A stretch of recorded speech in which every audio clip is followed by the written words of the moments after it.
let's talk about it. The elephant in the room. Trey Hendrickson. Listen, we are closing in on an interesting trade deadline. It's November 4th. 5 days away.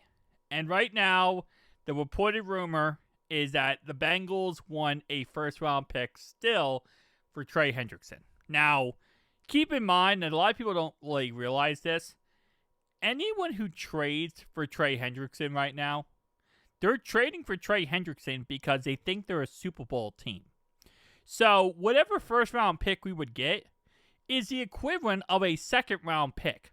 A lot of people are thinking that no one's going to trade a top 15 pick for Trey Hendrickson. And you're correct. Because those teams who are top 15 picks, they have salary cap, and they're probably going to hope he hits free agency and give him a massive deal, right? Those teams are not trying to trade for Trey Hendrickson.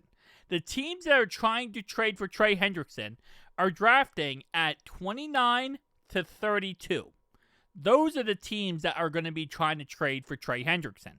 So if we get a first-round pick for Trey, at best, we might be talking about pick 26. At worst, pick 32.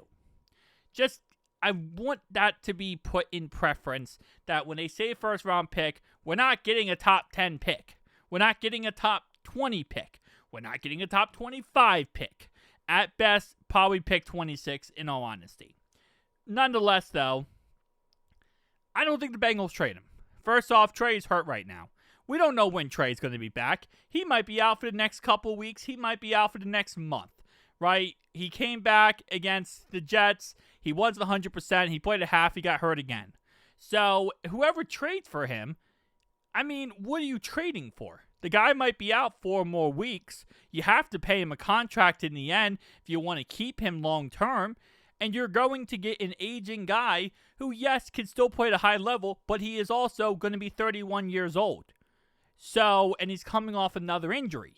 And he has a couple injuries this year. So, there's no real reason for any team to even want to trade for him. Now, the 49ers have showed interest, and they actually have offered the Bengals an undisclosed pick for Trey Hendrickson, and the Bengals have declined. They're not interested. They don't want to trade him. Which, again, makes perfect sense if you're the Bengals here, because you're going to franchise tag him at the end of this year. If you franchise tag Trey Hendrickson at the end of this year, it's $39 million fully guaranteed. I'm sure Trey wants that because he's like, hey, I'll get franchise tagged. I'll get $39 million. Next year, he can play fully healthy. Win-win for everybody. So, Trey's not being traded. There's just no realistic room for this to even make sense. You're getting a guy who you're going to give up a first, pretty much a second-round pick for, but he's going to be hurt, and then when he comes back, you don't know if the injury will linger and have more issues down the line. It just doesn't make sense for most teams to try to trade for a guy like that, unless they're giving up, like, a very small capital. So, if, like, for example, the Bengals were like, hey, we want a 5th-round pick, any team out there would be like, yeah, sure, we'll take it. Because you're pretty much getting a rental for 1 year.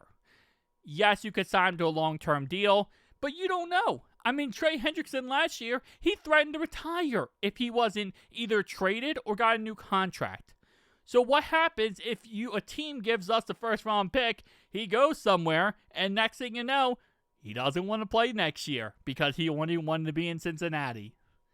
So that's a whole entire mess. But the Eagles apparently are willing to give 2 first-round picks for Myles Garrett. And you might say, wait, what? That's a lot, right? Well, here's the reason why. Look at what whoever trades for Myles Garrett, because of how the beautiful Cleveland Brownies structured his contract, this year he's costing you $1.255 million. Next year, 1.3, 1.345, 1.390. The next 4 years, he's costing you less than $2 million each year. That's why teams want to trade for Myles Garrett, and he also wants out of Cleveland. But beside what he wants, teams are looking at that, licking their lips and saying, holy moly, that right there is getting me the best pass rusher in the game, and I don't have to pay him. Because the Brownies are going to have to pay him all that guaranteed money. So that's why teams are at this point like, hey, fine, take 2 first-round picks. We want Myles Garrett. Because they want to get someone they don't have to pay and get the production value that he had last week. He had 5 sacks, which is a franchise high, versus the New England Patriots. So, that's the situation at hand. Trey's going nowhere, and neither Myles Garrett might actually be out of Cleveland. But last thing I'll say is this as well. If the Bengals trade away Trey Hendrickson, that is the end for this season, right? I think it's pretty obvious. But it's also the end for Zack Taylor and Duke Tobin. Because if this season's over now, they can kiss their butts goodbye. They're going to be fired then. The only hope they have is to somehow prolong this season long enough to either go 8-9 or 9-8. So that's also another reason why they're not going to trade away Trey, because they don't want their season and their careers to be done. As they say, when you trade a star player away, when you trade anyone away for draft picks, you're not trading away draft picks that you're going to use. You're trading away players for draft picks for your replacement. Whoever your coach is, who your replacement is, that's who you're trading away draft picks for. You're not trading away draft picks for yourself and for your team, because you're going to be out and another person's going to be in your spot, and they are going to be drafting for you. So that's kind of the mindset with coaches as well. That's why they don't like trading away star players, because you're not trading away star players for your benefit.